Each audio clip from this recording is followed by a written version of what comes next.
Hello everybody, my name is Paul, and welcome to the Stormkeep. Today I'm joined by my buddies Morgonk and James, and we are going to be doing an updated tier list for the December 2021 Battlescroll. Hey guys, nice to be back for the new year. First episode of the new year here. So, let's talk about the December 2021 Battlescroll. So the major changes in this update, we discussed it on our live stream before the new year, but the highlights here are that Archaon is basically not a threat in the meta anymore. You don't have to specifically think about him when you're building your list. Nagash looks different. He looks like you can actually kill him unless there's some shenanigans going on with the Emerald Host and Night Haunt, which I'm sure that will have a lot of discussion. I think the biggest thing is Kragnos is actually a really big threat in the meta, and he has completely changed how you approach every single destruction army. And I think that's going to change how also Stormcast have to consider themselves, because he's got a very unique defensive profile. Yep. And his threat range it's big. Insane. Yeah. It is big. Yes. Yeah. 10-inch movement and 9-inch charges on average, or at least 9 to 11. Yeah, it's pretty good. Yep, it's going to be gross. And that's an aura that affects everybody around him too. Yeah, so he's not coming alone. He's coming in with an army, most likely. Yep, it's going to be something. Another big change was the Amulet of Destiny, which was nerfed from a 6-up or 5-up ward to a 6-up, which I think overall that's a really good change for Stormcast. It kind of sucks for some of our units, which we'll talk about, but making things easier to kill when Stormcast are already really good at doing pinpoint precision damage, that's really, really good for us. So we'll definitely talk about that. Unleash Hell change is really unfortunate for us. Not so much for the game as a whole. I feel like for the game it's a good change because Unleash Hell was really easy to use and really powerful and just made the game a lot more lethal than it needed to be. So frankly, I'd be okay if they just removed it entirely. I don't know if it needs to exist at all, but that's another discussion. I think it's fine. I think it's mainly switched to for it to have its full power. It's mainly as a defensive tool for if your missile unit gets charged. Not some throwaway unit 9 inches away, which I think is fine. And the thing is, we run Raptors most of the time, so 6 Raptors, even if 4 or 5 can get within 6, that's still like a good thing. Yeah, no, it's definitely still good. It does hurt Judicators a bit. Those are the ones, yeah. Yeah, it certainly still encourages using a big unit in order to use Unleash Hell, but now you have to just be riskier with it. So, Heroic Recovery has changed. You can't do it anymore if you have an enemy within 3 inches, so that's definitely a hit to the Stormcast heroes that we have that are good at just kind of staying in combat for a few rounds, like the Stardrake or Andrasta or Bastion, all of these tanky heroes. Bastion maybe not so much, because Bastion can heal even if he kills a single model, which... Yeah. So I'm not too worried about Bastion, but yeah, Celestin Prime and Andrasta for sure. Mm-hmm.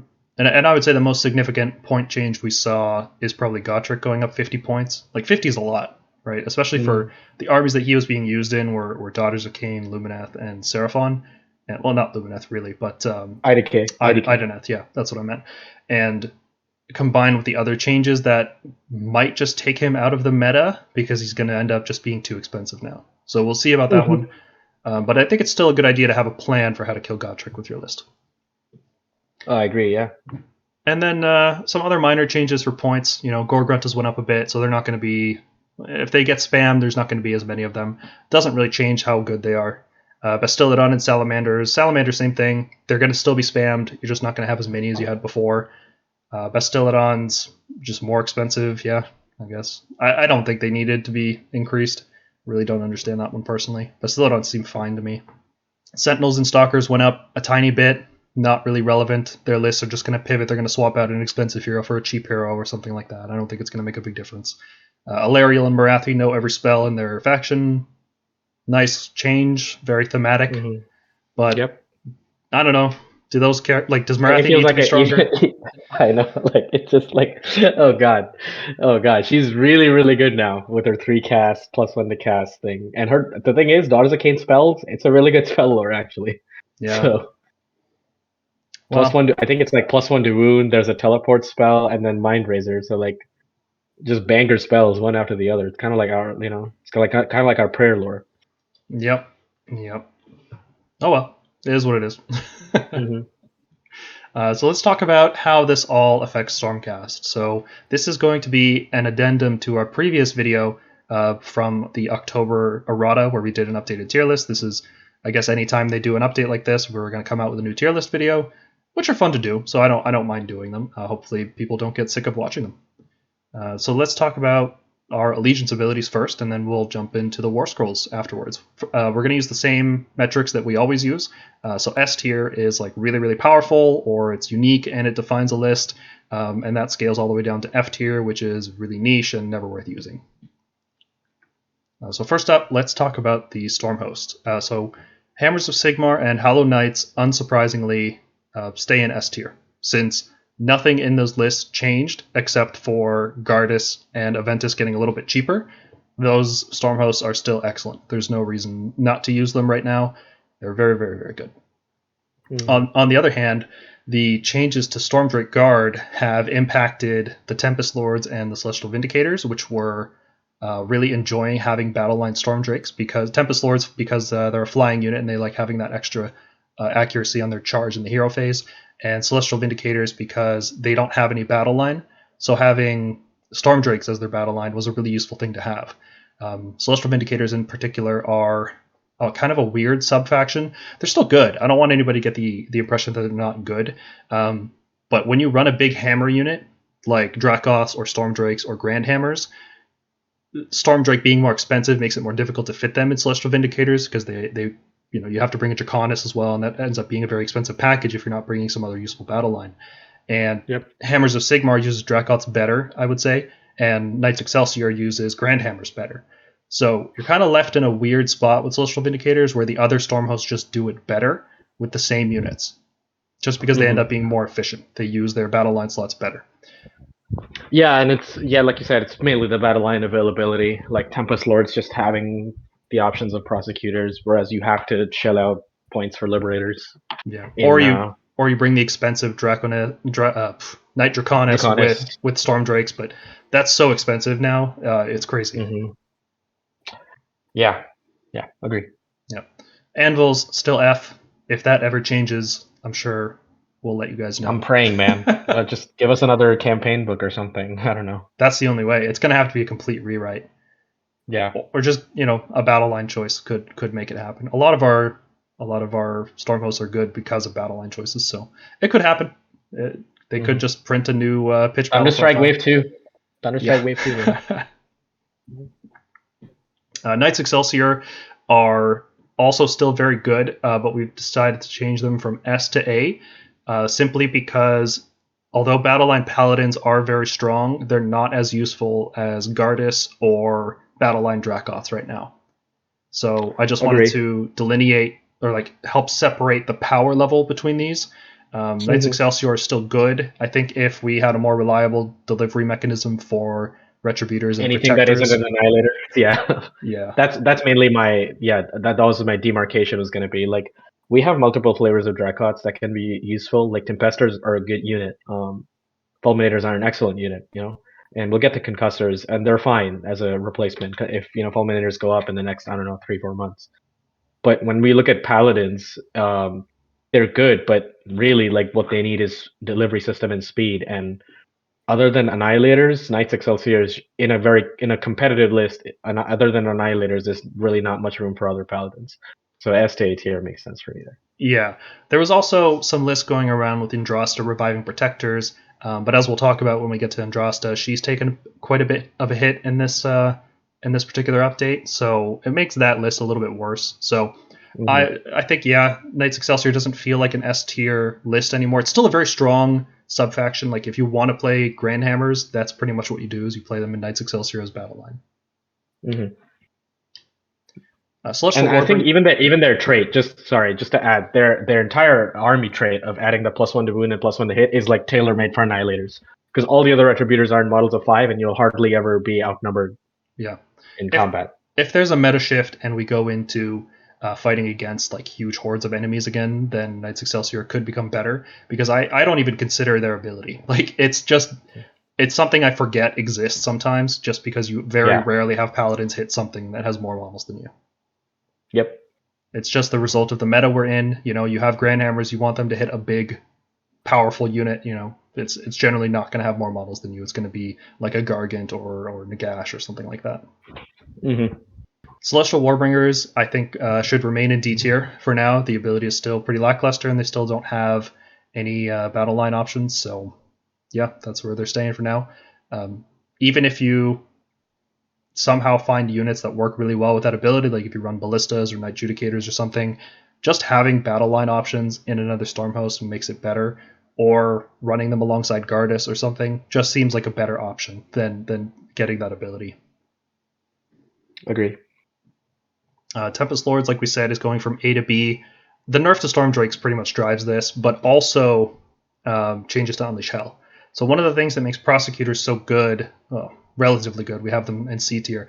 They're an okay unit, but what makes them C tier is that they can absorb Unleash Hell, and if Unleash Hell is harder to use and less dangerous, then you can certainly make the case that we don't need Prosecutors as much. So if Prosecutors aren't as useful and Storm Drakes aren't, not that they're not as useful, but they're more expensive now, it makes sense that Tempest Lords would go down a tier. It also helps differentiate, because Tempest Lords definitely feels worse than Knights Excelsior to me. So I think having yeah, like it's fine. I just don't think Prosecutors. It's fine. Like Prosecutors are a fine unit. Like, I think we need to like contextualize this conversation. Like, none of these are like, we're not saying it's bad. We're just saying it's not like the uber competitive play I think you'll be making. Prosecutors are fine, but the changes to Unleash Hell make them a lot less necessary. I'm thinking of dropping them entirely from my Knights Excelsior list. And yeah, like with the nerf to Storm Drakes, and I don't know, I guess I just can't see myself ever playing this unless I really, really want to deep strike Krondys and Karazai and have them make a somewhat reliable charge. Yeah. And usually in that situation you're better off leaving them on the table so you can buff them up. Yep. So it's really situational. Astral Templars, I think, still remains in C tier. It's as useful as it was before. Archaon's gone, but Kragnos is in, so we have the same number of monsters that we're really considering. Maybe once we leave Gur and we lose the Hunters of the Heartland Battalion, Astral Templars will be better. It depends on how many of the things they tie to Stomp. Because I think Kragnos just does the mortal wounds regardless of... It's not a monstrous rampage, he just does it. Yeah, but he still does a Stomp on top of that. Yeah. So I guess if you're really worried about GUOs and Maw Crusher, then yeah, sure, why not? Yeah. So just to clarify, Stormhost, it's not to say like your list is automatically worse if you use, for example, Tempest Lords instead of Hammers of Sigmar. It's not true, right? Like lists can be really good with any Stormhost except Anvils, I would say. But Hammers of Sigmar and Hollow Knights are S tier because they're very powerful and very flexible. You can make a huge variety of lists with them. Knights Excelsior is a little bit more restricted. Celestial Vindicators and Tempest Lords are even more restricted. Like it's more difficult to make really strong lists with them, and that's why we rank them in that order. Mm-hmm. So really quickly, going to go over all the allegiance abilities here. So Shock and Awe, we rank this in C tier because we thought that with the changes to Celestial Menagerie, we would end up seeing Shock and Awe more often just by default. But it turns out that there's almost no list that you can build Stormcast that doesn't end up using either Menagerie if you have a Star Drake, High Priest if you have a Relictor, or Master of Magic if you don't have one of those two. Yep. Because you can always take an Arcane Tome on any hero and make them your general, and then by default, it's like, well, rerolling a spell is really good, so I might as well just take that. So just because all those other options are so much better, we end up just not seeing Shock and Awe, and I mean, even if you get it off, right? Even if you get into charges, like you use a Luckstone or something, or Celestant Prime, it's still just not that good. Like -1 hit the turn you're being aggressive is not that good, because you're likely to just wipe out whatever you hit. Yeah, I've only really found it useful in case like they do the thing where like two units are really close to each other and they pile in and hit me after I've hit something. It's a very niche scenario. It can happen. However, like even with a -1 to hit that can just be countered, and like the things that it matters against, it's not worth it. Yeah, I would much rather have Master of Magic. Yeah. Maybe those will change. Like maybe if like people just start bringing so many more units that they just like pile them next to each other and then they just counterattack, then sure, maybe this will change. But right now, no. Generally, how people will play around your deep strike is to screen properly, keep some units out of your attack range entirely, And because the general strategy when you're countering a deep strike is you deploy a screening unit, you assume your opponent's going to be 9 inches away from that, and then you deploy actual units more than 3 inches off your front line, right? So let's say even they shoot down your screen, they won't have an enemy left within 12 inches after they deep strike in order to make a charge. That's typically what people do, just because it completely eliminates the chance of any, like, if you could take some damage or you could take no damage, you're better off taking no damage, right? So just because of the way people play, Shock and Awe is really low value. It's hard to get value out of it. You have to play Scions. That means, no Stormkeep. It doesn't work. Interestingly, it doesn't work with Celestant Prime. His ability to come into play is not Scions of the Storm, which is terrible. I was going to say, I guess if countercharging in the enemy charge phase becomes a lot more common with like Nurgle and like Siren Jaws and like whatever IDK and Fire Slayers come up with in this new year, maybe Shock and Awe can see some play. Like maybe they're trying to like countercharge our Annihilators and kill them. Maybe. Right now, I just can't make an argument for it over High Priest or Master of Magic or even Menagerie. I would rather take Menagerie on a Star Drake than Shock and Awe. So, that's fair. I just can't see a great use for it, so I'm sticking it down in the D tier. Staunch Defender, still terrible. It still does almost nothing, just bad. No, it's a bad. Yep. Yeah. Envoy of the Heavens. So we thought Envoy of the Heavens might see more play after the errata because it might allow us to focus more on larger units, but it hasn't really panned out that way, especially with considering how powerful High Priest and Master of Magic are. Stormcast really, really value consistency. We are a high accuracy faction. We need our things to happen the way we want them to happen. So being able to re-roll your prayers or your magic is just better than adding one to save rolls. Sometimes if your opponent is fighting you with multiple things and you survive.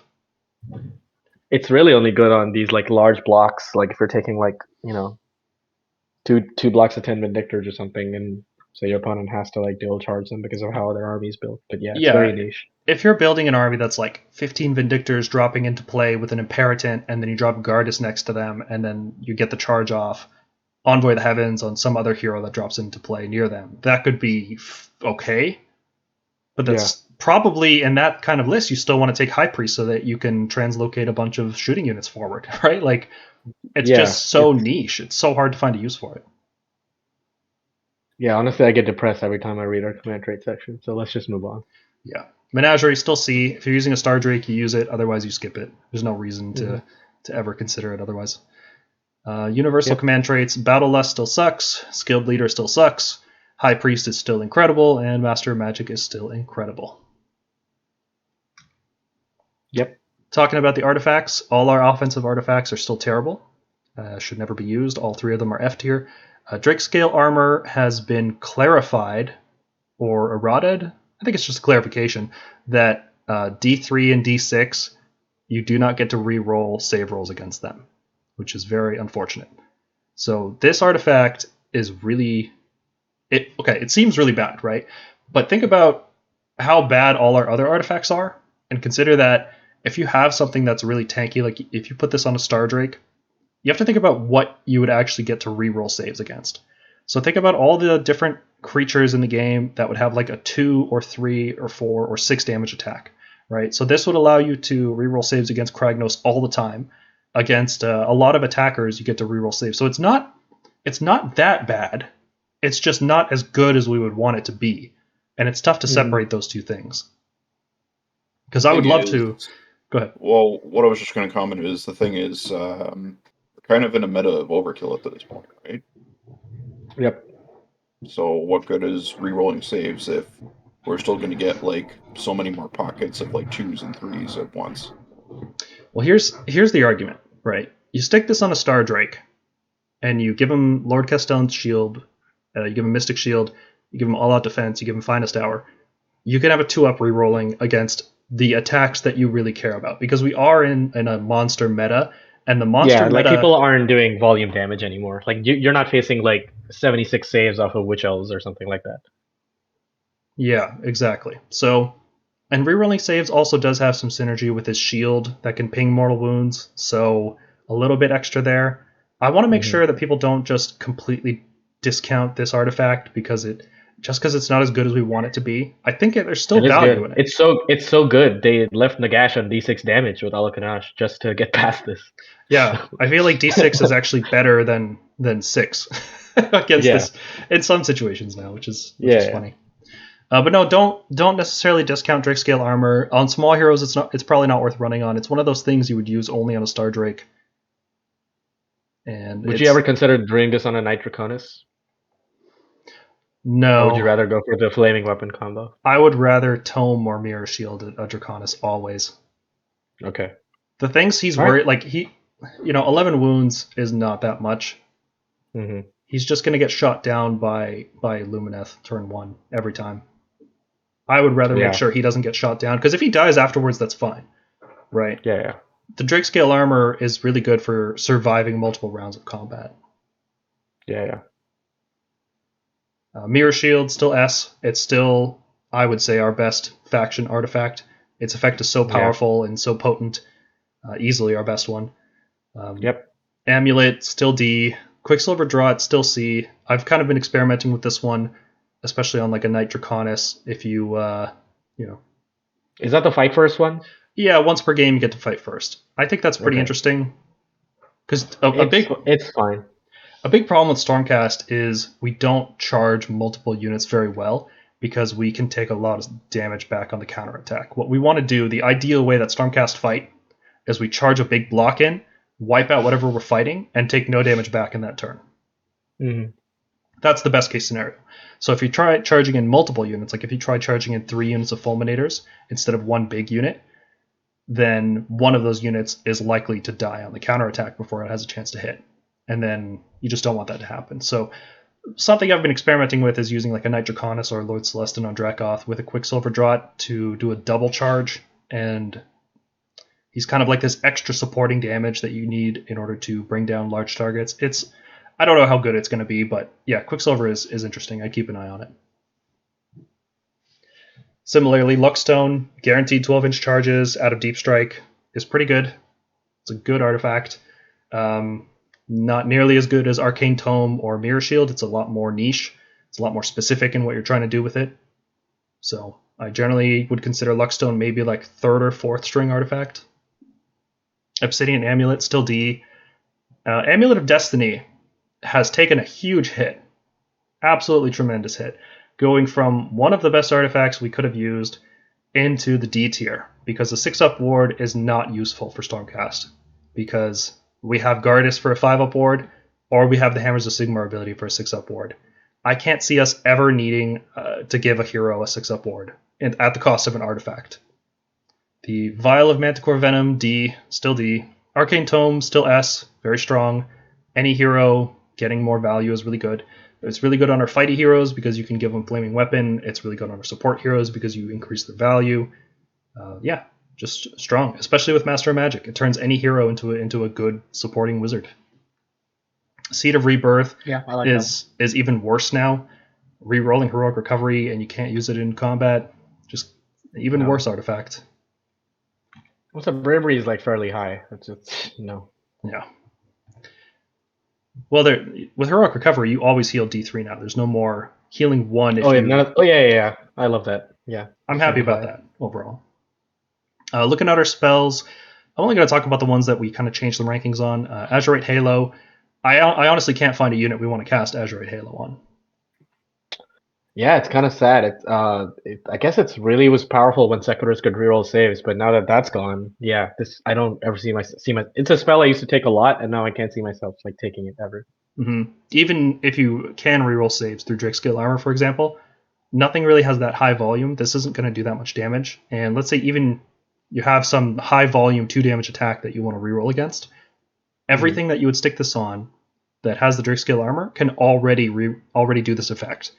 So it just wouldn't work. So the Lord Celestin on Dracoth and the Lord Celestin on Stardrake both have this effect built into them already. So who are you casting this spell on? I can't figure it out, which is a real shame. It was such a fun spell to cast in 2nd edition. The thing is, like, if we had this is why I hate the fact that our wizards sort of suck. Even Krondys, who's a good wizard, only knows one spell from the lore, and This could be solved if we had some 2-cast wizards who could know multiple spells, or like maybe Krondys who knew like the spell lore. Because it gives you like that flexibility to just cast things you normally wouldn't take. But otherwise, yeah, like I can never see myself casting this over Celestial Blades or I don't know Thundershock. And the fact that you have to pick it instead of another spell, like, yeah, why Yeah. would you ever? You would have to have a lot of wizards in a list that you get down all the way down the line. Where you're like, oh, okay, Azurite Halo, finally, I can justify taking this. Mm-hmm. Starfall is really, really niche. Stopping pylons is really good as an effect in a vacuum. That's a really strong effect. However, nothing really cares about pylons right now. We're not in any kind of meta where big blocks of dudes are trying to pile in on against you. So Starfall was already kind of on the edge of not being a very good spell because it has a short range, because it has a high cast value, because it has a 3+ to activate, and then the activation range is short.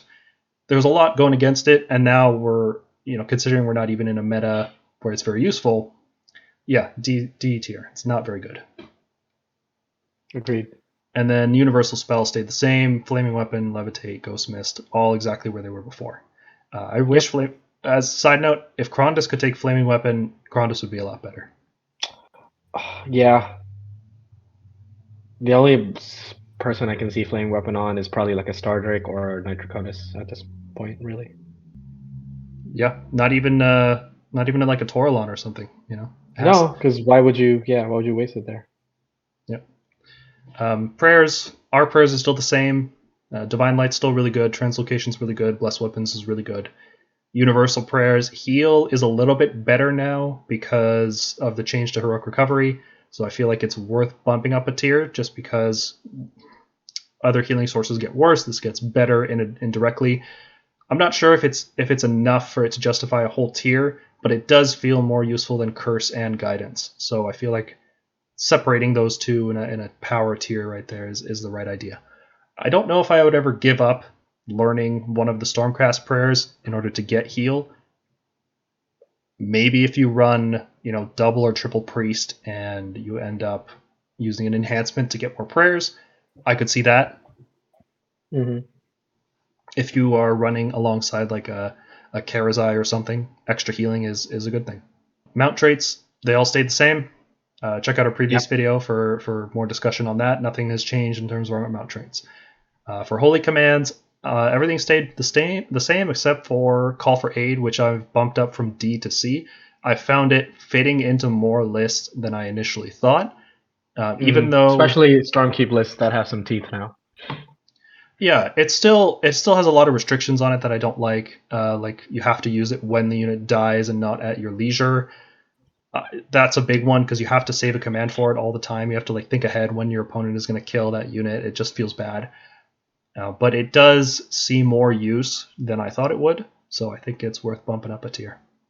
Steadfast March still feels pretty bad to use because you can't run 6 in the same turn, but if you want as much mobility as possible, you're still going to take it. Like Dracoths, their 10-inch move is not enough to get a turn 1 charge, but if you use Steadfast March with a Battle Mage, then you can make a turn 1 charge with Dracoths, which, when the first 2 rounds of the game are most of the game, that's a big deal. So Steadfast March definitely makes the cut.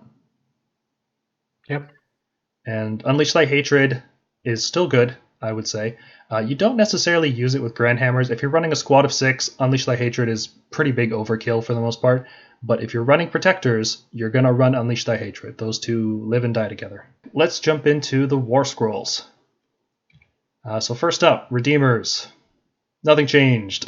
It's a common theme in this update is not a lot happened for Stormcast, which is a really good thing because there was a lot of rumors of Stormcast getting nerfed, which would have been very unfortunate, considering we just got a new book. Getting new points would have been pretty bad. But thankfully, that's not the case. So no changes in Redeemers. Liberators, I think, are still the best overall. Vindictors are second best because of how they scale with unit size. Sequitors are overcosted, and Vanquishers are just terrible. Yeah, I'm not saving that unit. And talking about Paladins, again, no changes here because there's been no point changes or anything. What I do want to mention, though, is that I feel like Grand Hammers might be slipping down a tier just because they do really poorly against Kragnos, and Kragnos is going to be a lot more popular now. If he uses Finest Hour, your Grand Hammers do nothing to him that turn. You just can't deploy them, So which is a real okay, bummer. do they though? Okay, let me. So here's the thing, right? There isn't a lot of mill in the game that can reliably hit Kragnos very well, right? Even because even -2 Ren only puts Kragnos to a 3-up, considering he will use a lot of defense, right? Yep. So in that scenario, you are looking to do mortal wound shoot him and do mortal wound shooting alongside it. Annihilators not only have drop impacts but charge impacts, and that can be relevant against Kragnos. It That's all I'm can, gonna say. but consider that Grand Like- Hammers, you might lose a Grand Hammer when you charge Kragnos because of the You battle. might, sure, but that's honestly that's a fine risk for me. Like, I'm hoping to have Kragnos at a point where the charge finishes him off. So if I lose a Grand Hammer doing it, that's fine. That would be ideal, right? But if you're using Yeah. a squad of 3 to try to finish him off, and you get in there and he's got Finest Hour up, like and all out defense because you don't have a monster nearby when you're running Annihilators typically. Honestly, if he's okay, yeah. So I'll break this out. If he's using Finest Hour, I probably don't even bother shooting him. I'll probably shoot the rest of the army. Right, but that buys him a whole turn, which is enough for him to Yeah. get in melee with you, which is not ideal. So it's just Yeah. like you're tactically limited when you use Grand Hammers against Kragnos, whereas if you were to use Storm Drakes, you have a lot more options. You have a higher threat range, you can deploy further back, you can roar. I mean, him I to just get like rid of all Annihilators defense. against him because it's just a meme. Because you get to trigger so many Bellow of Rages, like for him to hurt his own army. You know. Yeah, no, you could definitely do a lot of bellows there with the movement phase and then the charge phase and then the combat phase. Yeah. Yeah, Grand Hammers are still really good. I don't want people to get the impression that they're not. But of our like really good melee units, I'd say they're just on the cusp of being out of S tier. 7-inch reroll charge is just not reliable enough, and yeah, I think Fulminators, Storm Drakes, and other units are just a little bit better. But Grand Hammers are so good compared to other units, I think they're still in S tier. I think so. I think if you make the 7, which by the way, I have not failed a single 7-inch charge yet with my Grand Hammer Annihilators. Oh, you're due. It's coming. But yeah, they're an excellent unit. Just to have such a high impact unit, have such a low footprint is honestly the best thing ever. Like, I cannot stress enough how good that low 3 model footprint is for when you want to deep strike and charge something. Yep. Yeah, and doing that much damage fairly reliably because you don't have with little opportunity cost because you don't have to give them wound bonuses. They can't be hurt until they're engaged. Basically, like there's a lot of pros to Annihilators. Yeah, not only that, but like the Knights Excelsior trait, like it doesn't matter to their wound rolls, but sometimes it even saves you a command point. You're just like, okay, no command point, and I'm on 2s and 2s. Let's go. Yeah. Shield Annihilators still having trouble finding a place for them. Yep. It's mostly I found them fitting in when I am like struggling to fit points or something. Mm-hmm.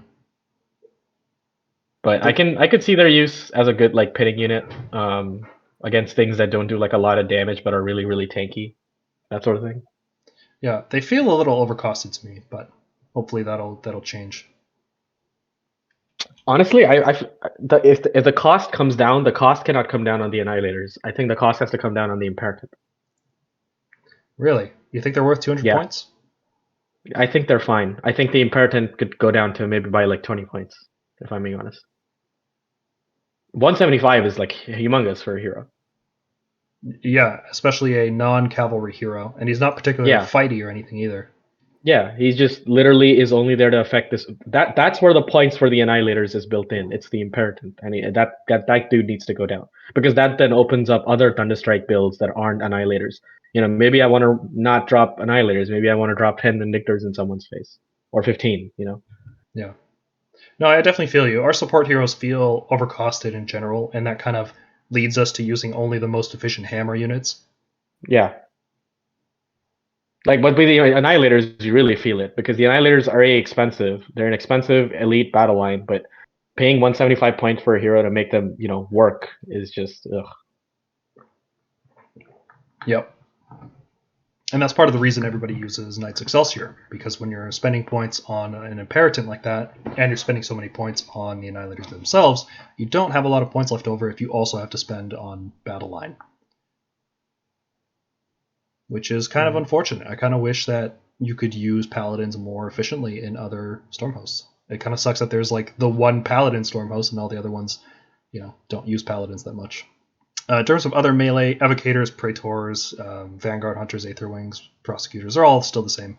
Nothing really changed here. Prosecutors, we did mention that they're not as useful as they were before. I think they're still better than most D tier units. If you think of them as like an alternative to Liberators, they have less wounds, sure, but they take up about the same amount of space as a screen, except instead of having 4 more wounds, they have a 12-inch fly move, which is nice utility to have. So if you just compare them to Liberators, they're not bad. Honestly, I kind of wish they'd given them a 3rd wound. I know it sounds crazy, but Prosecutors with 3 wounds would be, I don't know, feel like they'd be more worth it. I don't think it would break the game if they were 9 wounds instead of 6. Yeah. Especially because they don't reinforce well, right? 1-inch range, who cares? Yeah. I don't know. Anyway, but yeah, agree. Yeah, all these rankings agree. Gryph-hounds, I guess. So Gryph-hounds, they're okay. We don't typically bump units out of F, but Gryph-hounds surprised me. I was building a few lists the other day, and I was like, I need a screen, and I have enough battle line slots. So what's better than another Liberator unit? And I have a lot of shooting. So what about some Gryph-hounds? They have that utility of being able to shoot against reserve units. That's about it. That's it. I mean, that's sort of why I like the Knight Judicator. I feel like people, when I deploy those 3 Gryph-hounds, people forget. Like, I recently played against I think a Nurgle friend of mine, and then he deep struck his Lord of Afflictions and the thing, and I'm like, you know what Gryph-hounds do, right? I get to shoot you both your Lord of Afflictions and your whatever you're deep striking with him. Yeah, because you're too close to my line. So yeah, no, I like them. I guess if you really don't know where else to put the points, yeah, sure, go for it. Yeah, it's super situational, but that's enough for me to think that this is not an F tier unit. Like, it's not completely useless. It's just really inefficient and super situational. So I think that makes them a D tier unit. Not because of any particular shifts in the meta or anything like that. Just they're a little bit better than I thought they were. Not by much. The Underworld's warbands stay where they were before. We had this idea that maybe the Underworld's warbands, if you had 90 points left over, you could fill a slot in your list. But in reality, what ends up happening is if you have 90 points left over, you can probably optimize your list a bit better. Run different combinations of things and find room for those 90 points. Or just go for a triumph. Yeah, go for a triumph, I would say. Or maybe upgrade something. Or take an Aetherwing. Or Aetherwings, yeah. The Ballista. So Rend 3 shooting definitely feels more valuable now. Because we're dealing with Kragnos in the meta, and I don't want to make it seem like he's the only threat in the meta, but he is new, right? So we have to kind of adjust our thinking to what's going on there. And Rend 3, I would say, is a lot better than Rend 2 against him. A lot better, because you can't stop him from activating Finest Hour, and you still want to shoot him down, ideally, or at least take off so much of his health that when you charge in, you can reliably finish him off. So Rend 3 shooting is a lot better than it was before. But Ballistas are still on D6, which is really unfortunate. I've been thinking a little bit about Ballistas lately, and I think they could be better, because how we used to run them in 2nd edition was a brick of 4 of them, 4 squads of them, and an Ordinator, and you would just drop them into play somewhere, and they would stay there for the rest of the game and keep shooting there. But lately I've been thinking you can add 1 or 2 to a list, especially if you're running a Taurolon that can buff them with +1 hit. You can run 1 or 2 of them in a list and just add a little bit more shooting. And I think that is probably the way to go with them now. Yeah, I agree. I still think we did mention how we do have to be a bit of a combined arms approach to whenever we make lists. But I've often thought about what happens if we not eliminate the shooting from the list, but maybe cut it down to only have a certain kind of shooting. And Rend 3, Rend 3 from the Knight Judicator or Celestial Ballista comes in handy in taking out key support heroes. So our melee can handle pretty much anything else. And yeah, Celestial Ballista has a place in those lists, I think. Yeah, it's not totally hopeless.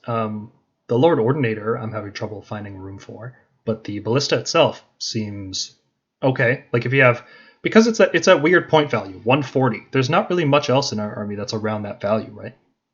Mm-hmm. So yeah, ballistas are fine. We'll see how useful they end up being in a new-ish meta. Not really different. Mm-hmm. Castigators still just a little bit worse than Judicators, both kinds. Judicators still really good. Yep, Judicators are good. A little bit worse because of the Unleash Hell change. Trying to fit all 15 of them in range you're not going to do it. It's good if you get charged directly. Yeah, but I mean, which for crossbows feels okay. Because you want to be aggressive with those things anyway, you know? Yeah. You want to position in such a way that if you get charged, your Unleash Hell will hopefully kill whatever charges you. Agree. Prosecutors with Javelins, same as Hammers, really. Vanguard Raptors with Hurricanes, still terrible. Long Strikes, still incredible. Yep. How did this escape any scrutiny? Honestly, 240 is 240 is fine. I'll be pissed if they change this. Like, just if you want to address Thunderbolt Volley, they're fine, dude. Yeah, 240 totally for 6 wounds. Like even like the crappiest shooting that people don't care about in the game normally, like matters against these guys because they're just so fragile. Yep. Vigilors are. I was holding out hope. I was holding out hope that Vigilors could find some use, but I just can't. I cannot find any use for them. It is incredible to me how they saw all these shooting units that needed increases to put them more in line with Judicators because if they have some kind of like more wound output. And then they were like, oh, Vigilors, these guys with no more wounds, they don't do anything. Yeah, 195. Like, oh my god. Like, is it just a Primaris syndrome? Everything is just overcosted because it's new? Probably. Maybe. Let me ask you a question. How many points would you pay for Vigilors? Like, at what value would they have to be for you to be like, yeah, that's a good unit? 165. I'd take them at 165. 30-point drop. That's pretty steep. Yeah, that is pretty. Yeah, I think if Sentinels are going to be 170, these needs to be like at least 5 points below, if not more. Like 165 is my ceiling. They could go lower, honestly. How about you, James? Like it's just shooting. It's just shooting. It's not no mortal wounds. There's no like -2 rend on these guys. If these are like, oh, these are the damage shooters, not the mortal wound shooters, I could have seen that. But no, it's just support shooting. Just gonna go full hog here and say 110 in battle line. I would use them at 110. Definitely. Yeah, I would replace Liberators with these guys. Like, I understand there's a shooting tax, but I understand there's a mortal wound shooting tax, but come on, man. Like, these could very easily just be like 160 and 165. It would not be game breaking. Nobody's out there spamming -1 rend Judicators. Like, people are spamming crossbows like at 18 inches range. So I guess like how much do crossbows cost? 180? 190? Yeah, and they have like I want to say effective 4 shots because they hit 2 and they generate 2 more. Yeah, these could be like 170, 165 easy and no problem. They're basically crossbows, right? Without the hit caveat. They're crossbows, but worse. Yeah. Yeah. Less shots and no special weapon. Yeah, 195, man. 195 is too high. Make them 170, 165. Make them unconditional battle line. Like, come on. We've moved past the Sequitors needing a Lord Arcanum and all that crap. Like, dragons make sense, but please don't make me take a Knight Judicator either. Like, just why? Yeah, and that Judicator's not even bad. It's just how often do you want to make him your general? No, honestly, like it would make sense if the Knight Judicator had some synergy with these guys. Like the Draconis makes sense. Like, okay, you want the Draconis with a double breath. Like, what is the Knight Judicator and Vigilord combo doing? It's not like he's not like it's making its orbital ion cannon any better. You know, that area of mortal wounds thing. Like, I just don't get it. They both have bows, and that's the reason why. Yeah. Yeah, literally. It's silly. Hopefully they get better. I get the feeling that they're overcosted in part because of the Thunderstrike keyword. I feel like they overvalue it. Yeah, it's like someone said, "Oh my god, these guys explode and do mortal wounds." Like, it is one extra dice. It's a significant source of damage. It is a significant source. Yeah. All right, let's move on. Let's not talk about that anymore. Concussors. I feel like fulminators are so much better that it's hard for me to justify running concussors, especially at only a 10-point difference. Right? You're very rarely gonna care about a 10-point difference when it comes to these two units. I was expecting Fulms to take a hit And if so, I would have made an argument for concussors, making the switch to concussors, but now I cannot take fulminators. Yeah. I guess if countercharging becomes really popular, like if Nurgle starts dominating the meta, then maybe move to concussors. If you're running fulminators against them, that is. Yeah. Now, it is worth noting that if you're fighting against a 2+ save with +2 to saves, concussors do more damage than fulminators. Yep, purely because of the mortal wounds. Yes. But I don't think that's a good enough reason to run them. No. They're fine. I would put them kind of in the same idea as Dracolines, where there's nothing wrong with the unit. They're good. It's just there's better options. That's all. And they don't offer anything particularly unique. So I guess they can stay in combat longer. I guess if somebody countercharges them in their turn after you've deleted something on your turn, it's better. But it's all meta dependent and what you're listed, what you're trying to do. Yeah. Desolator still D. Fulminator still S. How did we avoid a nerf on Fulminators? I really. I think it was literally because they maybe like people were crying about Storm Drakes, but there isn't enough data. There literally isn't enough tournament data to suggest Fulminators are like breaking the game. I'm sure they'll take a hit just because people are using them, and that's how Games Workshop operates. Like they just like to nerf things people are using, so people play other things. But right now, there's no need for nerfs on these guys because no Fulminator lists out there are like just dominating 5-0 podiums or anything like that. They do a tremendous amount of damage, right? There's no denying they that. do. But yeah, but people are really good at like stopping charges, you know? Yeah. And like 10-inch move sucks. Like it just does. It's not good enough. Yeah, their delivery system is like steadfast march, and like how many people are taking that over like I don't know Thunderbolt volley or something? Yeah, they're really good. I kind of want to see them get a little more. Here's my thing. I would be okay with Fulminators got more expensive because from an internal Stormcast battle tome perspective, they're too cheap. Right? Their competition. I agree with you. I think Desolators need to go down, and I think Fulminators need to go up by at least, I want to say 15 points at least. Yeah. There's no real reason to run anything but Fulminators. Yep. Which is unfortunate, but I don't think Fulminators in external balance are necessarily a problem, right? No. I don't think so. And the fact that a faction like Nurgle, which, that high damage should really come in handy, has a countercharge tool against them. Like, hey, people are getting tools against units like that, so I like it. A little off topic, but what if the next General's Handbook introduced countercharge as a universal command ability? Ooh. So now you're talking. I like that. Here. What are we talking about? I said I'm not familiar about countercharge. What are we referring to here? A countercharge is so an ability like in the Ironjaw's army, like in the Bloodtooth's army. Not a Bloodtooth's. Is it Bloodtooth's? Iron Sons. In the Iron Sons army, what they can do is in your charge phase, they can use a command point to declare a charge for one of their friendly units and countercharge you. It doesn't do anything other than like charge impacts and like you still get to go because it's your turn, so you get priority.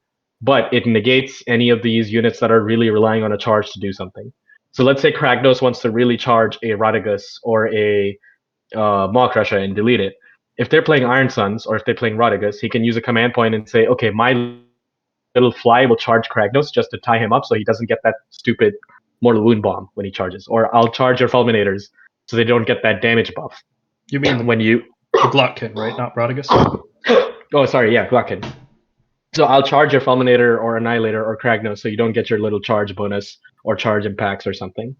So countercharging, meaning charging in your opponent's turn to deny them the benefit of charging, either in damage or some ability, is an ability that is seeing more and more print, if not play. I haven't seen how much. I don't know how much play it's seen. That would be a wild game to play where if you could redeploy forwards and then charge in your enemy's turn. That would be really freaking cool to play. Sigmar's win movement. Yeah, that'd be this game of chicken with command points. I love it. Anything that forces resource management on players, I love it. It would certainly make Fulminators a lot worse if they couldn't charge reliably. Mm-hmm. Well, even less reliably, well, let's say. Because I failed a lot of 5-inch charges. Tempesters, still A. They don't really compete with Concussors or Fulminators. They offer something totally different. They are a skirmishing, shooting unit that dives into melee when needed, and they're quite good at that role. I don't know how much use they would see outside of Hammers of Sigmar, but because they fill a battle line slot in Hammers of Sigmar, they see quite a bit of play. They're a decent unit, all around good unit. Evocators still B. They're still just lacking behind Fulminators and a few other choices for our melee hammers. If they were battle line in some way, I think you can make a better case for them. Vanguard, or just lower. Come on, like yeah, they could probably be 240. They're way 240 too and be expensive. fine. Yeah, like 285. Like, come on, like 285 is bonkers. Like, who? Like, what's the? I'd like to know like what the decision making was. Like, do they just value the fact that they're wizards really highly? I don't know. You can't even make an argument that they have the Thunderstrike tax. They're just Yeah, I guess like. I mean, if they had said, "Oh God, okay, these guys would do about as much damage as Fulminators, so let's cost them as much," like 240, 285. That means like, and if you consider all cost, they thought them as about as good as a Stormdrake Guard, which is insane. Mm-hmm. Vanguard Paladors, still unreliable charging, still don't do a lot of damage, still don't take damage very well, still overpriced. Stormdrake Guard are still very good, even though they went up significantly. They have a ton of unique utility. So when you increase the point cost of a model, you don't change what the model actually does. All you do is you make the list that has that model a little bit weaker overall. Yep. Take like 2 less of the model or something. Which is what happened. They dropped 1 unit of Stormdrake Guard, the Dragon Spammers, that is. But a lot of other lists that use dragons actually ended up just cutting the Draconis, because it's just not feasible to run a Draconis in a mixed list usually. Yeah, the problem with these guys is it's destroying people off of that spiking Mortal Wound Breath on Unleash Hell or just normal shooting attacks. And like speaking of Unleash Hell, the nerf to Unleash Hell actually is somewhat makes these guys one of the best Unleash Hellers, if that's a term in the game, because they can maintain their somewhat tight formation and have 3 or 4 Stormdrake Guard within 6 inches to breathe fire on you.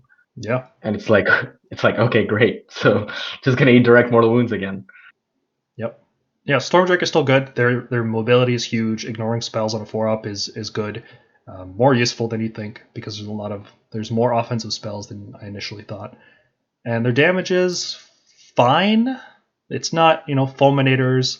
It's not Grand Hammers in terms of ease of reliability and things like that. But they do enough damage, right? They do good damage. So still an S tier unit overall. I don't think 340 is enough to knock them out of that tier. They'd have to be like 400 plus for me to consider knocking them out of S tier. Yeah, 400. I'm not even sure I'd play them. No, I wouldn't. Probably not. That would definitely knock them out of S. Stormstrike Chariots are okay. Yeah, still B tier. I really wish these were battle line. Yeah, I just don't know where. All right, let's talk about the heroes. Knight Draconis, I think the point changes make it more difficult to use him in standard, mixed Stormcast lists.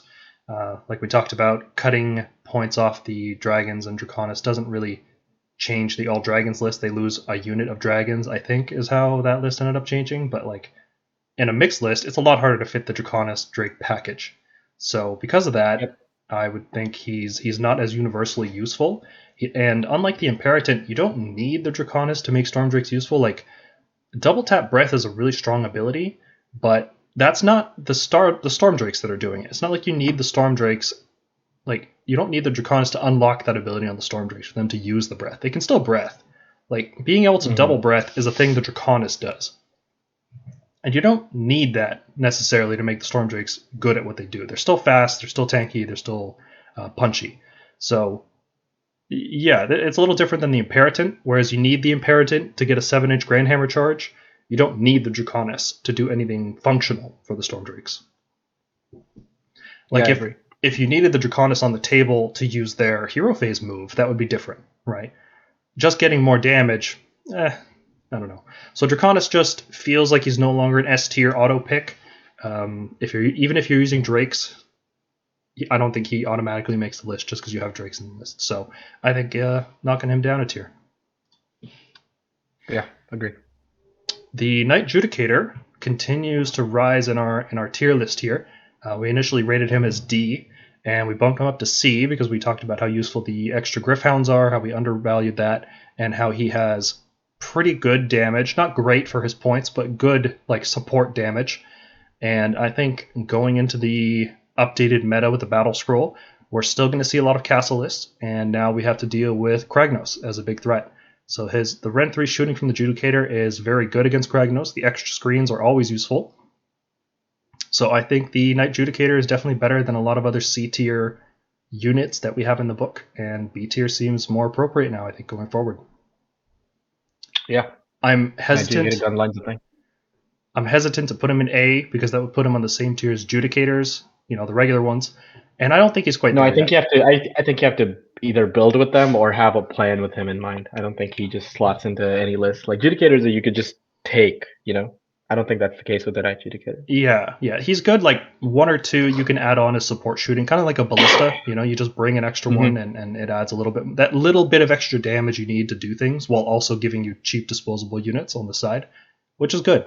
And I think you can make a list with like 4 or 5, and it actually ends up being good if you bring the right pieces to support it. I think it actually could be a serious threat in this particular meta that we're in, because we don't have to deal with 200 wounds. Sometimes you just need to deal 30 damage per turn, and that's enough, right? So I think Knight Judicator I think B tier is appropriate for where he's at right now.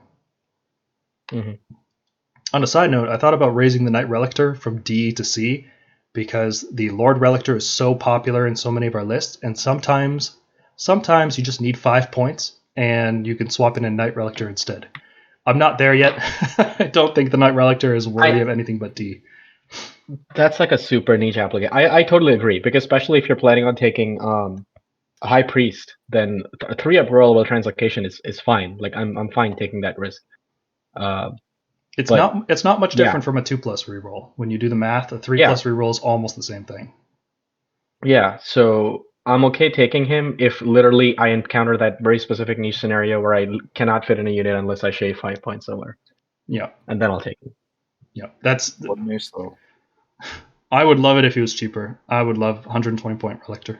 120, man. 100, that's what I'm praying for. 120 happens. I would take him sometimes over the Lord Relictor. Or if Translocation is not the linchpin that my list is built around or something. Totally. The Knight Vexillor, I think, has earned a bump up because he is a cheap knight hero, and that's, we don't have a lot of cheap heroes, and we also don't have really any disposable heroes, which is a useful thing to have, to just throw a hero somewhere and activate a holy command, right? We don't really have anything that we're willing to toss away in order to do that kind of strategy. He also allows you to reroll charges in the hero phase, which is useful for Stormdrake Guard. That's the only way to reroll charges in the hero phase, unless you're playing, Tempest Lords, and you get the 1 reroll there. You could also do some funny shenanigans with the Knight Vexillor. I remember when we first reviewed him, we were thinking, well, we have Translocation, and it's a 2-up reroll. Why would we need an additional teleport on top of that? And I think we finally found the use for it. And let me explain how this works. You translocate a unit of usually crossbows forward, right? The crossbows shoot down whatever they need to shoot down, and then you can drop a Vexillor into play and teleport them again, and then in the shooting phase, the crossbows can shoot something that was behind the screens and out of their initial range. Yeah, I like that idea. Yeah.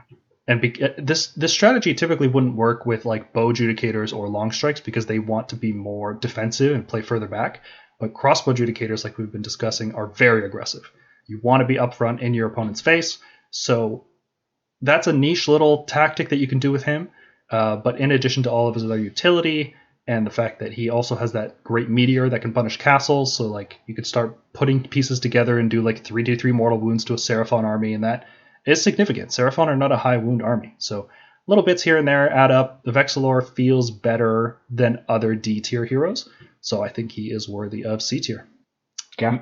Not the Healing Banner, though. The Healing Banner, I still don't like it. I really don't like the Healing Banner, especially at 160 points. That is atrocious. Yeah, that is. Yeah, I don't know what they were thinking with that. No, don't like that at all. Yeah. Knight Zephyros. Go ahead. Just want to clarify here, we're putting Apotheosis in the same tier as Andrasta right now. Yes, we'll get to Andrasta. Because I don't think Knight Vexillor or Apotheosis is fundamentally broken like Vanquishers or the Venator. If he was 110 points, you might use him. Oh, yeah, that's true. I hadn't thought of that. Because dropping in to reroll a bunch of charges in an area is a useful thing. Rerolling charges in the hero phase is a useful thing. The problem is that it is a totally overpriced effect at 160 points. Mm-hmm. Knight Zephyros. Why does the generic Knight Zephyros cost more points than Neve Black Talon, who is just a strict upgrade over the Knight Zephyros? I don't understand that. I don't think they care about this model particularly, dude. If I'm being Craig, honest, like they don't. must find out more. Yeah. Why don't they just get rid Yeah, of we this did War see the. Scroll? I just don't know. Like it's just there because they released it. It's not a model that I think they care about. I don't even think they care about the entire Vanguard chamber other than Vanguard Raptors. Just get rid of the War Scroll, right? Why bother Mhm. having the Knight Zephyros here? Just get rid of it. It beats me, man. Lord Arcanum on Griff Charger. There's been some discussion about his healing spell being more relevant with the heroic recovery change. I struggle to find out what unit you really want to heal, right? Typically, the units that get stuck in combat and heal a lot every turn are like Star Drakes, Karazai, Androsta, things like that.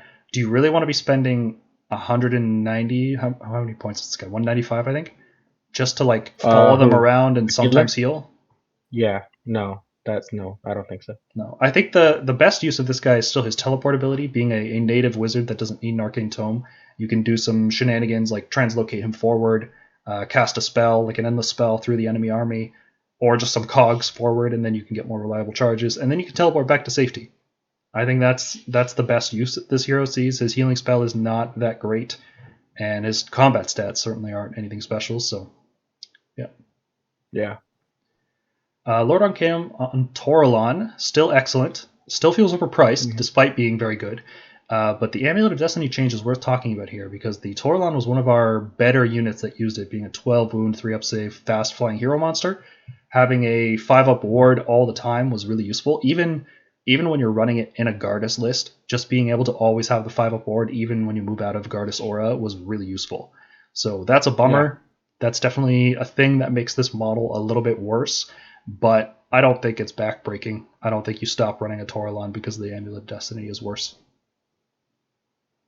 No, I think you just either give it either Mirror Shield. Actually, like, would he be okay for a Drake scale? I don't know. Maybe. Drake scale feels more like you're going into melee. There's not a lot of high damage, high damage shooting, right? It's just long strikes, really. Everything else is 1 damage. Yeah. Yeah, no, he's fine. Also, like, you don't want him in melee, but he can do melee. He's in that category. Well, if he's in melee, he can't activate his Comet Trail, right? So you typically don't want them. Oh, yeah. Yeah, that's true. You want to hold him off. Yeah, if you're going to charge in, it's because you want to do like a roar next to your Fulminators or something, and they're going to wipe out whatever. Imagine that goat thing roaring. Jesus. Oh, God. You guys ever see those YouTube videos of like goats screaming like a man? That's what I'm picturing here. Yeah, that's what I'm picturing too. It's kind of hilarious, but okay. Lord Celestin on Dracoth is again a little bit better than a lot of other D tier heroes.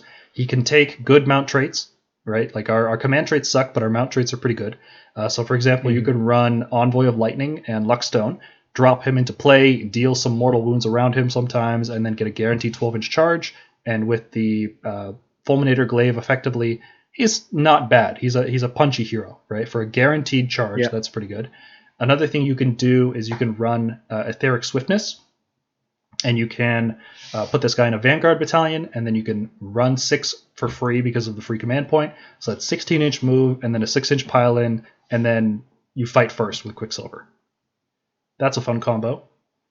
And he's also, unlike a lot of other support heroes that we use, he is a Lord, so he does have higher range on Holy Commands, and if you give him a tome, he has higher range on our spells. So overall, he's not as bad as our other D tier heroes, so I decided to bump him up a tier. Yeah, not a bad recipient for a flaming weapon either. I think he has a Vandus Hammerhand hammer, like with the Tempestus hammer. It's like a 3 damage hammer. You could bump it up to 4. It's pretty good. Yeah, he's actually a good hero in Stormcast. Well, not good's maybe a bit too far. He's just not bad. Everything else in our book feels really bad. Like most of our bad units are heroes.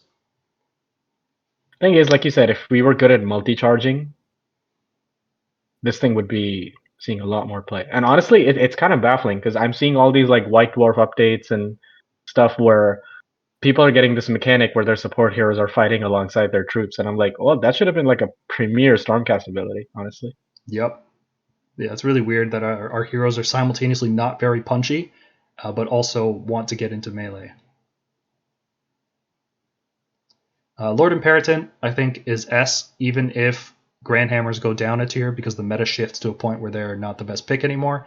I think Lord Imperator is still S because he can be used with other units, right? The Vindictor drop is getting more attention, let's say. I don't think it's good enough yet, but the concept of dropping 15 Vindictors 7 inches away and then either buffing them with Vandus Hammerhand in a Hammers of Sigmar list or dropping in Gardas next to them and just tar pitting your opponent for days, that has legs, I think. I think that's a legitimate strategy you can use. So even if Grand Hammers drop out of S tier, I think Lord Imperator stays in S because he enables, like, that 7-inch Scion drop is such a important ability. It's ridiculous how good that is. I agree. It is really good. Drakesword and Templar and Lord Celestin and Stardrake, we can just talk about these guys together. They're about as strong as they were before, but it kind of sucks that every time there's an update that affects other monsters in the game that are overperforming, our big monsters that are barely performing at all get hit like as a, what's the word I'm looking for here? Side effect. Yeah, as a side effect. So the heroic recovery change really sucks for both of our Stardrakes because they have such huge bases. It's hard for them not to stay in melee. And the Amulet of Destiny change really sucks because they liked having a constant 5-up ward, right? Like, this isn't... They're not so good that you want to pay points for Gardas to babysit them all day long. They're not like Karazai or Krondys. So it just feels bad to have to bring Gardas to these guys just to make them the same durability they were before. I think it's the heroic recovery that mostly like does it for me. It's like, okay, like I understand why they changed it, but yeah, that was one of the main ways these things stay alive, and now they're much more reliant on like a Relictor or like a Lord Arcana with a healing spell. Yeah. Thankfully, we do have a Relictor in almost every list who has a healing prayer on him, so Stormcast are suffering less from the heroic recovery change, but it just sucks for these units in particular because they relied on just staying alive for multiple rounds of combat. And it's really unfortunate that heroic actions happen before we can even translocate out, right? So there's just no way to get around it. Astrea Soulbright, there's just no good Sacrosanct unit right now that you really want to give a +1 save to. It's her, like you said, her ranking depends on how good Sacrosanct is, and right now Sacrosanct is just not that good. Yeah. I thought maybe Dracolines might be good, but the problem with Dracolines is they don't reinforce well. You have to run them in a squad of 6, which is very awkward with their bases, and they're overpriced, which is another problem. And you have to be Hammers of Sigmar with Astrea Soulbright, which is another problem. Because if you're Hammers, you want to run Dracoths, straight up. So, yeah, it's really, really weird. Her niche is fine. There's nothing wrong with her War Scroll, but there's just not enough good Sacrosanct units right now. So I haven't seen any lists with her since the Battletome came out. I view her as the one, like, she's like the tax to making Sequitors a 3-up save, like, without a command point. Like, that's, I don't know, it's weird. She just fits into that weird paradigm. You want Sequitors on a 3-up, 5-up? Sure. I guess, yeah. In combat. You could just run them with Astrea. Gardas. I'd rather and then have Astrea behind them with her 6-inch bubble of -1 to hit thing. Well, you can't do Gardas and Astrea in the same list, right? Oh, no. I'm just saying just Astrea. Having a 6-inch -1 bubble, that spell is actually really good because the way it reads, especially like from what I get from the flavor, she basically has a dome of lightning around her. So having a 6-inch aura of -1 to hit is pretty good. Mm-hmm. But unfortunately, no Sacrosanct units are good enough right now to justify using a Sacrosanct Hammers of Sigmar list. Well, we say that, and then we talk about Aventus Firestrike. So we did talk about this in the initial review of Australia, that what about Taurolans, right? Because if you give them +1 save, they get even more durable, and they are a 3-up save monster. So save stacking should, in theory, work with them, but I think that combo is just too expensive. Aventus, though... Yeah. Aventus saw a tiny change in points, like almost nothing, but It makes it a little bit easier to justify running over a standard Taurolon. Taurolons work really well with Dracots, so if you're running a Taurolon with Dracots, small extra points to give up, mount trait, command trait, artifact, things like that, in order to get a second cast is not that bad. Because, if the Taurolon is taking the command trait, well, you can just give the command trait to like a Relictor or something instead. Mount trait, not the biggest deal in the world.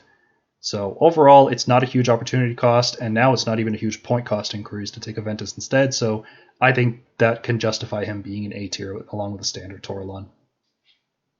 Gardas saw a point change, 10 points down for some reason. He was already our best hero, and now he's 10 points cheaper, so okay. Don't know why.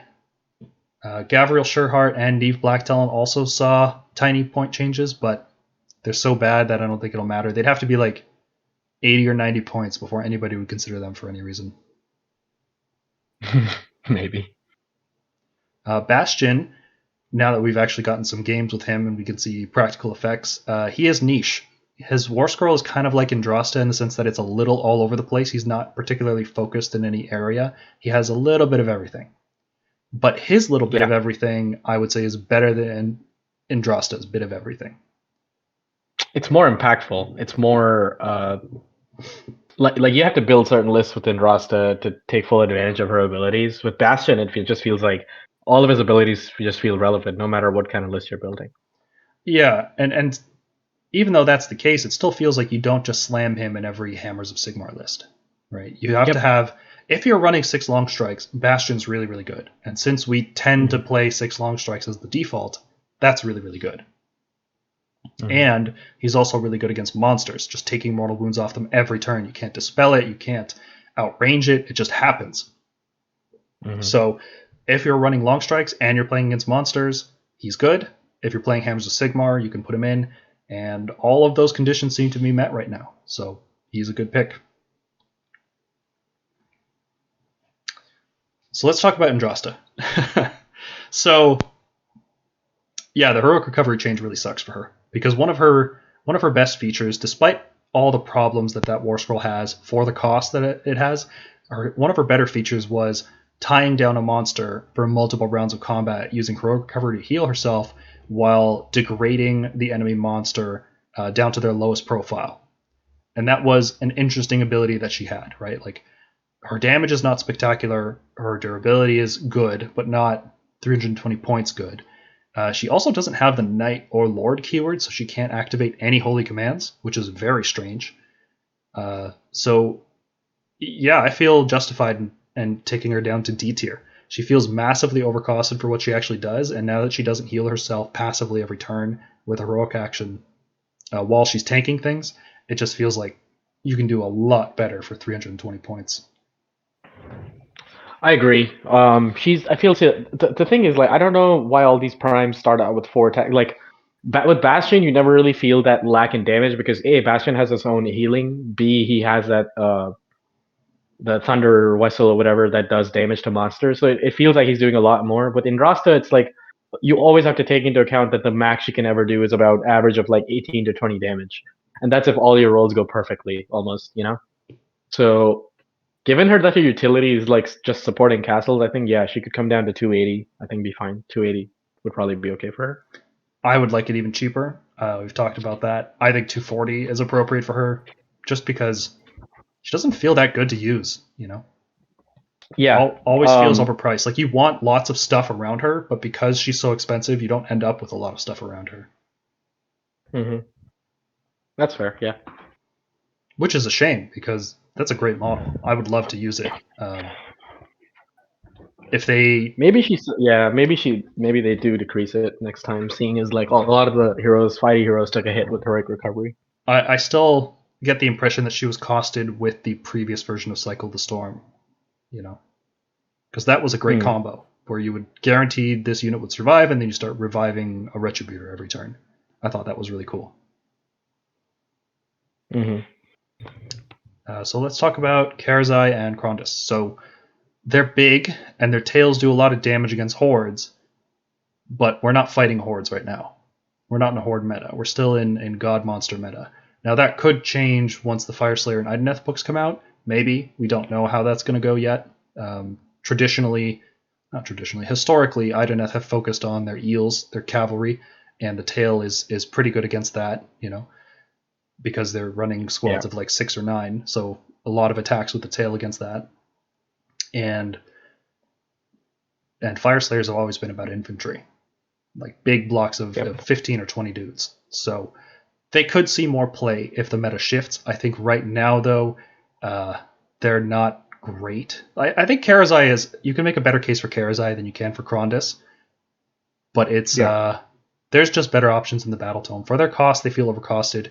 You have to start dedicating a lot of resources into them, and at that point, you just don't have the best list. There's just a lot you can do better. That's all. It's not going to stop me from using them, because they're gorgeous models. And Dragons. Yeah. Big dragon, go burr. Yep. Endless spells, they're all bad. I thought maybe the Dias Arcanum might see a bit more play than the other ones, but turns out none of them are really seeing play. Even our best one in the previous edition, the Comet, is just not seeing play right now. They're all overpriced, right? Massively overpriced. Massively overpriced. I think the double control thing is like really making them overvalue some endless spells. Yeah, it's really wild. They would have to be like 30 points each for me to consider putting them in a list. Maybe Everblaze needs to be half. Yeah, I'd pay 50 for the Comet. I don't know how the Ever. Yeah, I'd pay 50 for the Comet. Yeah, like I don't know how the Everblaze survived being more expensive than the Warp Lightning Vortex for so long. Like, it was one of the best spells in the game, and like I don't know, it was always cheaper than the Comet. I was like, what is this? Well, it has such a long range, Yeah, to do 2 mortal wounds to everything. Yeah, I guess people really... They're not objectively bad, right? There's nothing like... Yeah. Your list doesn't get weaker by putting them in right now. I guess by opportunity cost it might, but they're just so expensive. It's hard to ever justify spending points on these. Yeah. So, to summarize it, we've got most of the army in the S through C tier, which I consider to be like our playable units that you might, you'll see your S tier units pretty much in every list, and then your C tier units might pop in every now and then. I consider D and F to be like really inefficient, and you won't see them very often. So the fact that I think it's like 54% total of our units are in the playable range, I think our book is still very, very good. Despite, the long history of nerfs it's received, and it's only been like 5 months, right? Mm-hmm. And that's crazy how much change we've seen in this army since then. But yeah, a lot of stuff is playable, and I think Stormcast are in a good spot. Overall, I think, especially into the meta that we are predicting is going to happen, I think Stormcast are looking pretty good. What do you guys think? Glad I painted up 11,000 points worth of Stormcast last year. 11,000 in 9 months is absolutely nuts, man. Morgonk, what do you expect to play against? Because are you still going to be running your Grandhammer list? I think so. I actually have a local tournament on Sunday that I'm planning on running the 1-drop 9-6 Excelsior Grandhammer Annihilator list that I posted in our Discord. So I'm going to test that out, see how it goes, see if I feel the lack of prosecutors at all, see if I actually need a big block of 6 Grandhammer Annihilators, because Gargants are still a problem. And now they're probably going to switching to Kragnos. There's slightly more of a problem because it gives them just this insane reach. So I feel like having the damage of 6 Annihilators to just drop a Gargant is going to be necessary. So yeah, and I added an Adjudicator in there to add a bit more shooting. So we'll see how that goes. Mm-hmm. What else do you expect to play against? Because obviously, Kragnos Gargant seems obvious. I expect to see Nurgle list, 2 Lord of Afflictions, or a Foot Lord and the Lord of Afflictions on a fly. I have 2 groups of 4 Puscoil Blight Lords, basically the Blight Lords on those flies. Maybe some Blight Kings and Plague Bearers. That's another list I expect to see. I expect to see Ogres run a lot of Kragnos. I expect to see a lot of Iron Guts, maybe some Stonehorns running Kragnos alongside them. What else was the list? I expect Lumineth to pretty much stay the same. Any Lumineth player will just like drop a unit of Dawn Riders and be fine. I think the list basically stays the same. What else? I expect some Iron Jaws players to start experimenting with Kragnos, maybe a Kragnos Makrasha and a bunch of Foot Brutes. The problem with problem was the Gorg Hunters were always a better mobile option, but Brutes were the hardier one. So I guess giving Brutes that kind of 3d6 charge mobility is pretty good. So yeah, there's quite a few interesting lists, and of course the Dragon spam. Like I expect to have at least one player to have Dragon spam, so I want to be ready for that. Yeah, definitely. We could do a whole video series talking about how to play against Dragon Spam. Yeah. Hey, we do have a How to Beat Everything series now. We do, and I am working on the next one. Speaking of which, let's talk about our upcoming videos and events. So a bit of a slow roll off into the new year because everybody was busy with the holidays and stuff, but we want to get back into the swing of things. So right now we're working on some upcoming videos. One of them is Stormcast units as allies and coalition. So that is primarily talking about Cities of Sigmar, but also I wanted to highlight a Fire Slayers list that really caught my attention, which was a whole bunch of Auric Hearthguard, and it still had 2 bricks of Hearthguard Berserkers, and then it used Stormdrake allies to round out the list, give it some speed and monster keyword, and I thought that was really cool. So I want to explore that concept more and do a whole video series about it. But if you guys haven't seen what Fulminators can do in the Living City or what Krondys can do in Hallowheart, I think you should look forward to this episode. It's pretty wild what other armies can do with our units. We are also putting lists together for Lords of the Storm number 3, Big Dragon. Lords of the Storm is our list building series. So the first one we did was just initial impressions of the Battle Tome. The second one was after the errata, and this time we're doing it after this Battlescroll, but we have a gimmick this time. Community submitted lists have to include either Krondys or Karazai, or both. And hopefully we get some interesting lists out of that as a result. And we're also considering doing a Battle Tome review for Fire Slayers and Deepkin. We put out a poll on our YouTube channel about a week or 2 ago, and we got a lot of responses that were favorable towards doing a review for them. So we're considering it. In particular, I'm interested in Fire Slayers. I'm not 9th Deepkin player, but it would be interesting to take a look at their Battle Tome. James, you want to give people the lowdown on our hobby hangouts? Yep, so we're back in the full swing for the new year. For the North American crowd, Wednesdays and Wednesday evenings for you guys, 7 to 10 Eastern. Shout out to Bruce and Ella who showed up for the first paint night of the year. It was a great time. Saturday afternoons for Europe, and then Sunday afternoons for Australia. Sweet. Looking forward to them, man. Yep. We are running our first painting contest. We have about 2 more weeks to do submissions for the Night Relictor. The submissions close at January 16th at 11:59 p.m. Eastern, so get your submissions in there. All you have to do is go into the Discord, take a picture of your Night Relictor, and have your Discord name in the picture, like on a little timestamp or something. If you win, you can get a box of Vanquishers, Vindictors, Vigilors, or Annihilators, and we will be hosting a special live stream event talking about our favorite submissions from that. So there you go. We've had a lot of submissions already, and I'm really having fun with it. It's been a good time. Battle reports are ongoing. We had a bit of a break over the Christmas, but we are going to kick that into gear. We're going to start painting terrain, and we're going to start getting some podcasting equipment down there, and it's going to get going. So consider supporting us on patreon.com/Stormkeep. You can get early access to podcast episodes. You can vote on which videos you want in what order. So for example, right now we have a poll going up for How to Counter Everything number 2. And I think Iron Jaws are in the lead right now. I'd have to double check though. You can get tournament reports from the podcast host, and you can get access to a private one-on-one list workshop. So if any of that stuff appeals to you, feel free to pitch us a couple bucks on Patreon. So thanks to our supporters, Champasaur, Sleepa, Marcus Peppercorn, Ryan Jones, Nick Riley, Pava Robin, Marcus, LT, Spartan 12706, Red Rum Mage, Length, Tyke, Colic, Grogs, Hot Bear, Bulko, Water Frogs, Rending, Combat, Tim Anderson, Nick Barber, Dignica, Jack Geiger, Kibetson, Standwise, Reaper Time, Frida, Mark Knight, Blood Clot Plots, James Nisbaum, Modnar, Echo Papa, Party Raptor, and Care Dynamic. Thank you for all your support. We love you guys. Yep. All right. Well, that's it from us for this video. Thanks for tuning in, and looking forward to posting more videos in the New Year's. See you guys.